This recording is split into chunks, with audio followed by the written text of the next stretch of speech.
जय श्री राधे दोस्तों, केपी की वाणी चैनल में आपका स्वागत है। रोजाना राशिफल से संबंधित सभी प्रकार की जानकारी पाने के लिए हमारे चैनल केपी की वाणी को जरूर सब्सक्राइब करें। अगर आपके जीवन में सेहत, रोजगार, कारोबार, परिवार, दाम्पत्य जीवन, प्रेम संबंध को लेकर कोई भी परेशानी है तो हमें मैसेज के जरिए जरूर बताएं, आपकी जरूर मदद की जाएगी। अगर आपको अपनी शादी के बारे में जानना है कि आपकी शादी कब होगी तो अपना जन्मदिन बताएं, आपकी जरूर मदद की जाएगी। प्लीज अधूरी जानकारी न दें, इससे आपको समय पर जानकारी नहीं मिल पाएगी। अगर आप लव मैरिज को लेकर भविष्यवाणी पाना चाहते हैं तो अपना और अपने पार्टनर का जन्मदिन कमेंट बॉक्स में बताएं, हम आपको आपकी जानकारी जरूर देंगे कि आपकी लव मैरिज होगी अथवा नहीं होगी।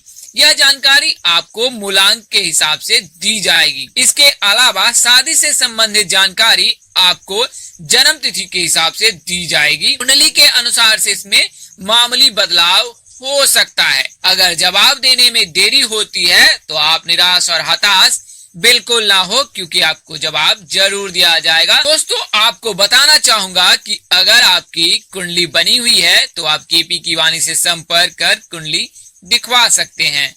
हम आपको आपकी जानकारी जरूर देंगे कि आपकी शादी कब होगी।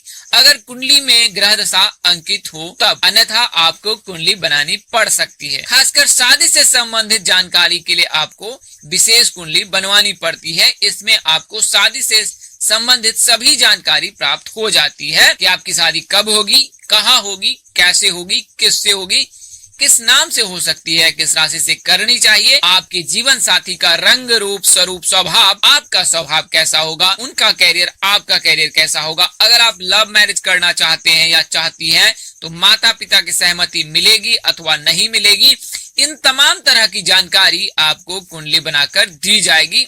इसके लिए आप 8521835670 इस नंबर पर व्हाट्सएप मैसेज कर सकते हैं या आप कॉल कर सकते हैं। नंबर एक बार और दोहरा देता हूँ, 8521835670। इसके अलावा आप संचार के सभी माध्यमों से केपी की वाणी से जुड़ सकते हैं। दोस्तों, आपको यह भी बताना चाहूंगा कि अगर आपकी शादी तय हो चुकी है तो अपनी कुंडली मिलान अवश्य करा लें। शास्त्रों में ऐसा बताया गया है कि भकुर दोष, नारी दोष और मांगलिक प्रभाव में शादी नहीं करनी चाहिए जातकों की।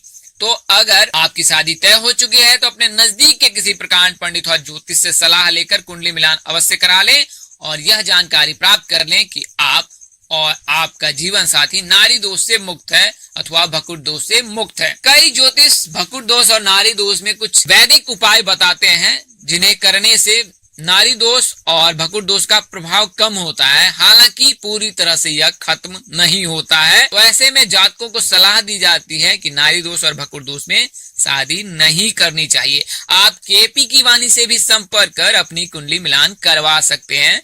मामूली शुल्क पर हम आपको कुंडली मिलान कर पूरी जानकारी देंगे कि आपकी शादी हो सकती है और कितने गुण मिल रहे हैं, वैवाहिक जीवन आप दोनों का कैसा रहेगा। तो आइए अब आज के वीडियो पर नजर डालते हैं। तो आज मैं उन नामों के बारे में बताने जा रहा हूं जिनकी शादी जुलाई महीने में होने की प्रबल संभावना है। यह जानकारी आपको ग्रह गोचर की स्थिति और प्रकांड पंडित की भविष्य गणना के अनुसार दी जा रही है। अगर जानकारी देने में अपने अनुज यानी कि मुझसे कोई गलती हो जाती है तो कृपया मुझे क्षमा कर दीजिएगा। मेरी कोशिश आपको सत्य और सही जानकारी देने की ही रहती है।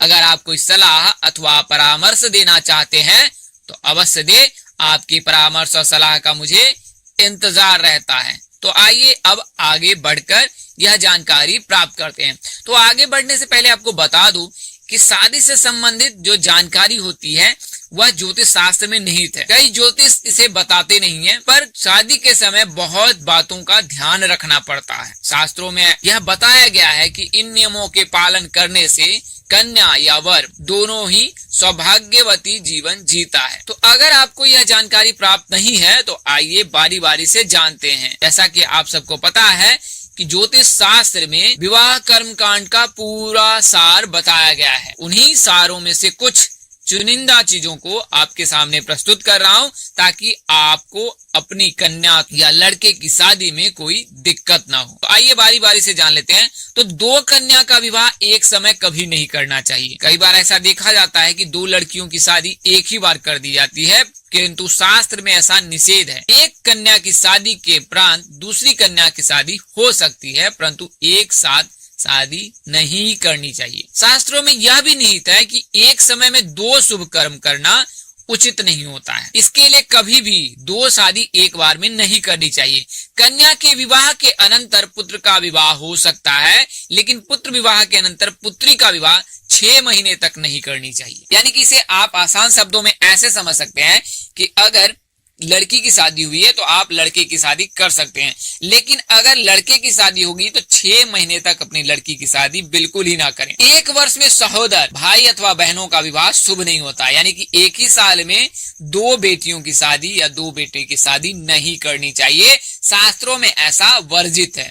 समान गोत्र और समान प्रवर वाली कन्या के साथ भी विवाह निषेध है, यानी कि एक ही गोत्र में लड़के और लड़की की शादी नहीं करनी चाहिए। विवाह के पश्चात 1 वर्ष तक पिंडदान, मृतका स्नान, तिल तर्पण, तीर्थ यात्रा, मुंडन, प्रेतानुगमन आदि नहीं करनी चाहिए। विवाह में छींक का दोष नहीं होता, यानी कि अगर आप कोई शुभ कार्य करते हैं और उस समय छींक आ जाती है तो ऐसा माना जाता है कि यह शुभ नहीं होता है, किंतु विवाह में छींक का दोष नहीं होता है। तो अगर ऐसी स्थिति पैदा हो तो भगवान श्री शिव और भगवान श्री हरिविष्णु का नाम स्मरण कर उन पर छोड़ दें। वैवाहिक कार्यक्रम में स्पर्श का भी दोष नहीं होता है। कई बार ऐसा देखा जाता है कि बड़े छोटों में चरण लग जाता है या पैर लग जाता है तो स्पर्श का दोष लगता है, लेकिन विवाह में स्पर्श का दोष नहीं लगता है। विवाह में चतुर्थ, द्वादश चंद्रमा ग्राह्य है, यानी कि ऐसे दिनों को पकड़ना चाहिए। विवाह में षष्ठ, अष्टमी, दशमी तथा शुक्ल पक्ष की प्रतिपदा, रिक्ता आदि तिथि निषेध है। इसके अलावा चतुर्दशी और नवमी भी निषेध है, यानी कि षष्ठी, अष्टमी, दशमी प्रतिपदा शुक्ल पक्ष की और चतुर्दशी, नवमी, इन दिनों में शादी नहीं करनी चाहिए, चाहे विवाह मुहूर्त कितना भी शुभ क्यों नहीं हो। कन्या कैसी होनी चाहिए? तो कन्या अधिक अंग वाली नहीं होनी चाहिए, ज्यादा बोलने वाली भी नहीं होनी चाहिए और ना ही वह रोगनी होनी चाहिए। विवाह में सपिंड, विचार, गोत्र आदि का विचार करना चाहिए। स्त्रियों के लिए गुरुबल और पुरुषों के लिए रवि बल देख लेना चाहिए। इस महीने में शादी करनी चाहिए तो माघ, फागुन, वैशाख, अगहन, जेठ, आषाढ़ इन महीनों में शादी करने से कन्या सौभाग्यवती होती है। नक्षत्र की बात करें तो रोहिणी, उत्तरा, रेवती, मूल, स्वाति, मृगशिरा, मघा, अनुराधा, हस्त ये नक्षत्र विवाह में शुभ माने जाते हैं। इन नक्षत्रों में शादी करनी चाहिए। विवाह में सौर मास ग्रहण करना चाहिए। सौर मासो विवाद हो यज्ञादो सावन स्मृता अब्दिके प्रत्यकारे च चांद्रो मास्य प्रशस्यता। बृहस्पति, शुक्र, बुध और सोम इन वारों में कन्या की शादी करने से कन्या सौभाग्यवती होती है, इसलिए हमेशा सोमवार, बुधवार, शुक्रवार और गुरुवार इन दिनों में ही लड़की की शादी करनी चाहिए। आइए अब आगे बढ़ते हैं। तो जो स्त्री या पुरुष यानी कि लड़के या लड़की की शादी में देरी होती है तो उसके मुख्य कारण क्या है और उसे कैसे दूर किया जा सकता है। तो दोस्तों आपको बता दूं कि लड़कियों के शादी के जो कारक हैं वो गुरु माने जाते हैं और लड़कों के स्त्री सुख या विवाह सुख के कारक शुक्र माने जाते हैं। गुरु के मजबूत रहने से शादी जल्द हो जाती है, शुक्र के मजबूत रहने से लड़कों की शादी जल्द हो जाती है। तो बृहस्पति को देवताओं का गुरु माना जाता है। इनकी पूजा से विवाह के मार्ग में आ रही सभी अड़चने स्वतः ही समाप्त हो जाती है। इनकी पूजा के लिए गुरुवार का दिन विशेष महत्व है। गुरुवार का दिन भगवान श्री हरि विष्णु को भी समर्पित है। इस दिन गुरुवार का व्रत करना चाहिए। बृहस्पति देव को प्रसन्न करने के लिए पीले रंग की वस्तुएं चढ़ानी चाहिए। पीले रंग की वस्तुएं जैसे हल्दी, पीला फल, पीले रंग का वस्त्र, पीले फूल, केला, चने की दाल आदि इस तरह की वस्तुएं प्रभु को अर्पित करनी चाहिए। साथ ही शीघ्र विवाह की इच्छा रखने वाले युवाओं को गुरुवार के दिन व्रत रखना चाहिए। जैसा कि मैं आपको पहले भी बताता हूँ कि लड़कियों को गुरुवार के दिन व्रत अवश्य ही करनी चाहिए। इस व्रत में खाने में पीले रंग का खाना ही खाएं, जैसे चने की दाल, पीले फल, केले खाने चाहिए। हालांकि अगर गुरु कमजोर है तो केले बिल्कुल ही ना खाएं। इस दिन व्रत करने वाले को पीले रंग के वस्त्र ही पहनने चाहिए। हालांकि इस व्रत के कई कठोर नियम भी हैं, लेकिन आप दिन में जल और फल इन दोनों को एक बार ग्रहण कर सकती हैं। निम्न मंत्र का जाप अगर गुरुवार के दिन करें तो सोने पे सुहागा है। ओम ग्राम ग्रीम ग्रौम सह, इस मंत्र का जाप गुरुवार के दिन करना श्रेष्ठकर होता है। शादी में समस्त बाधा दूर हो जाती है। गुरु ग्रह की पूजा के अतिरिक्त शिव पार्वती की पूजन करने से विवाह की मनोकामना पूर्ण हो जाती है। इसके लिए प्रतिदिन शिवलिंग पर कच्चा दूध, बिल्वपत्र, अक्षत, कुमकुम आदि जरूर चढ़ाएं। अब आइए अब जानते हैं लड़कों की शादी के कारक। तो शुक्र को माना गया है, शुक्र के मजबूत रहने से शादी शीघ्र होती है। शुक्र को कैसे मजबूत किया जाए? तो शुक्र को मजबूत करने का सबसे सरल उपाय है शिव जी और माँ पार्वती की सच्चे दिल से पूजा करें। इसके लिए आप सोमवार को शिव जी को सफेद फूल, कच्चा दूध आदि अर्पित करें। इसके अलावा सोमवार और शुक्रवार के दिन सफेद कपड़े पहने। शुक्रवार के दिन भी शिव जी की पूजा करना विशेष फलदायी होता है। अगर आप सच्ची श्रद्धा से शिव जी की विशेष पूजा करते हैं तो शुक्र जरूर मजबूत होगा, क्योंकि शुक्र के जो गुरु हैं वो शिव जी हैं। तो शिव को मजबूत करने से शुक्र, शिव की पूजा करने से शुक्र स्वतः ही मजबूत हो जाता है और आपकी शादी में समस्त बाधाएं दूर हो जाती। तो यह जानकारी उन लड़कों के लिए है जिनकी शादी में देरी हो रही। सपने हर व्यक्ति को आते हैं, लेकिन सपने में क्या दिखने वाला है ये किसी को पता नहीं रहता है। कभी अच्छे सपने आते हैं तो कभी बुरे सपने आते हैं। कई बार तो व्यक्ति सपनों के देखने के बाद चौंक कर उठ भी जाता है। इन्हीं सपनों से संकेत भी प्राप्त होता है कि आपकी शादी कब होगी। इसी आधार पर आज मैं आपको उन सपनों के बारे में बताने जा रहा हूं जिन्हें देखने से यह संकेत मिलते हैं कि आपकी शादी शीघ्र हो जाएगी। तो आइए बारी बारी से जानते हैं। अगर सपने में आप किसी जीवन साथी के साथ किसी मेले में अथवा भीड़ भाड़ इलाके में घूमते हुए नजर आ रहे हैं तो इसका तात्पर्य है कि आपकी शीघ्र शादी होने वाली है। यदि आप किसी पुरुष अथवा कन्या के साथ मेले में घूम रहे हैं, चाहे अकेले मेले में है, तो इससे आपको सच्चा जीवन साथी मिलने का संकेत देता है। सपने में अगर कढ़े हुए वस्त्र दिखाई दे जिस पर काम किया हुआ हो, चाहे वह साड़ी हो या कंबल हो या चादर हो, अगर सपने में कढ़े हुए वस्त्र दिखाई दे तो यह आपके वैवाहिक जीवन के लिए शुभ संकेत है। यानी कि आपका जो वैवाहिक जीवन है वह सुखमय बीतने वाला है। अगर सपने में कोई आभूषण तोहफे में मिले तो इससे यह जानकारी प्राप्त होती है कि आपका जीवन साथी धनवान होगा और आपकी हर इच्छा पूर्ण होने वाला है। यदि सपने में कोई कंगन आपको उपहार स्वरूप दे तो यह आपके लिए शुभ संकेत है, और अगर वह कंगन कोई कन्या पहन रही हो तो मान लीजिए कि उसकी शादी इसी महीने और इसी साल होने वाली है। तो अगर आपको सपने में कभी कंगन दिखाई दे तो आप किसी भी अन्य व्यक्ति को इस बारे में बिल्कुल ना बताएं, क्योंकि यह शुभ संकेत है, आपकी शादी शीघ्र होने वाली है। इसके अलावा अगर सपने में आभूषण देख रहे हैं तो यह योग्य जीवन साथी मिलने के भी संकेत हैं। इसके अलावा अगर सपने में आभूषण दिखे तो यह सरकारी नौकरी वाला जीवन साथी या कारोबार करने वाला या बड़े ऊंचे पद पर आसीन रहने वाला जीवन साथी मिल सकता है। इसके अलावा सपने में कुछ न कुछ खा रहे होते हैं, इसका भी स्वप्न शास्त्र में विशेष महत्व है। यदि सपने में आप शहद खाते देख रहे हो तो यह आपके लिए शुभ है और यानी कि आपके घर में शहनाई बजने वाली है। लेकिन अगर आप सपने में केला खा रहे हैं या कोई लड़की केला खा रही तो यह उनके लिए शुभ नहीं है। ऐसा रहने पर शादी में बहुत ही बाधा आती है और शादी मन मुताबिक नहीं होता है।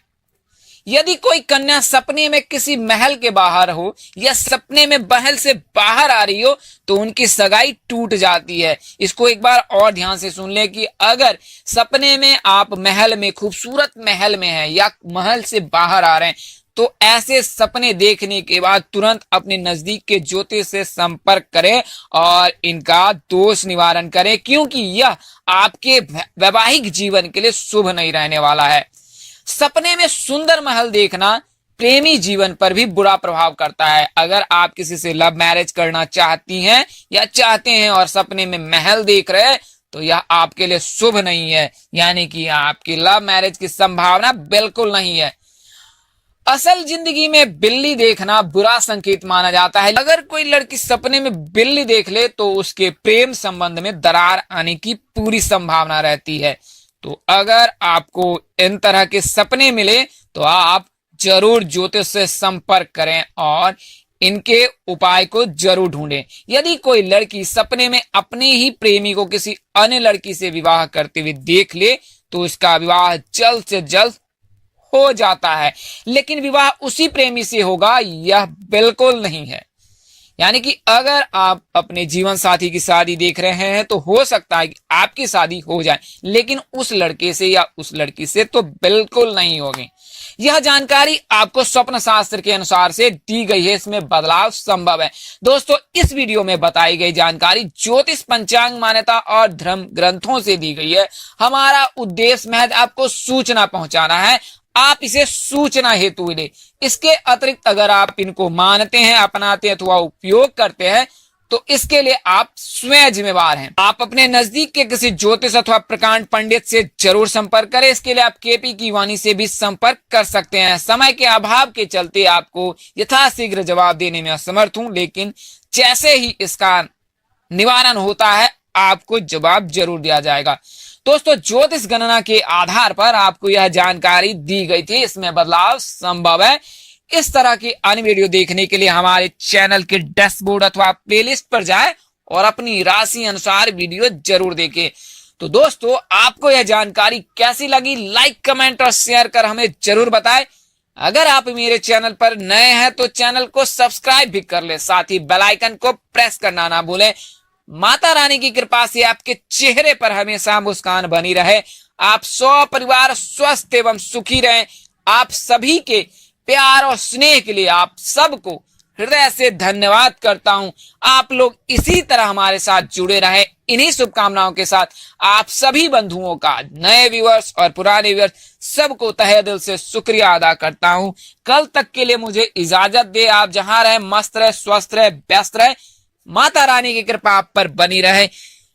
कल फिर मिलते हैं, तब तक के लिए नमस्कार। जय श्री राधे दोस्तों, जय श्री कृष्णा, जय माता दी, जय वाहिगुरु। केपी की वाणी चैनल में आपका स्वागत है। रोजाना राशि फल से संबंधित सभी प्रकार की जानकारी पाने के लिए हमारे चैनल केपी की वाणी को जरूर सब्सक्राइब करें।